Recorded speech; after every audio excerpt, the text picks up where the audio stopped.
ومع اخر نص ساعه في المباراه النادي الاهلي بدا ان هو يضغط عشان يزود غلته من الاهداف، خصوصا مع فريق ساحل العاج او فريق كوديفوار.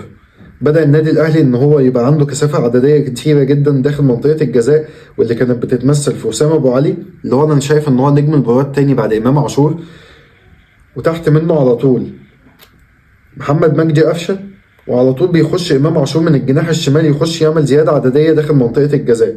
وطبعا مع الأريحية الكبيرة جدا اللي كولر اداها للاتنين الموجودين في نص الملعب، إذا كان مروان عطية او كريم نيدفيد في الشوط الثاني، اديت لهم اريحيه كتيره جدا. وقبل ما نخش على فقره التقييمات ما تنساش تتابعني وتعمل لايك للفيديو، وهستنى منك تقول لي مين رجل المباراه في التعليقات. وفي البدايه مع محمد الشناوي، والحقيقه الشناوي بقاله فتره كبيره جدا غلطاته كتيره جدا، واعتقد ان هو محتاج يراجع نفسه في بعض الامور. محمد الشناوي 6.5. رامي ربيعه وياسر ابراهيم الاثنين الصراحه يستحقوا 7.5 من 10. وخالد عبد الفتاح وكريم الدبيس في رأيي الاتنين يستحقوا جدا ياخدوا 7.5 من 10 لسبب واحد، لأن الاتنين اتجابوا من الدار للنار، وخصوصا كريم الدبيس. وطبعا مروان عطية 8 من 10، وعمرو السولية 6.5 من 10، حسين الشحات 8.5 من 10، وسام أبو علي 9.5 من 10، وإمام عاشور رجل المباراة بالنسبة لي 10 من 10.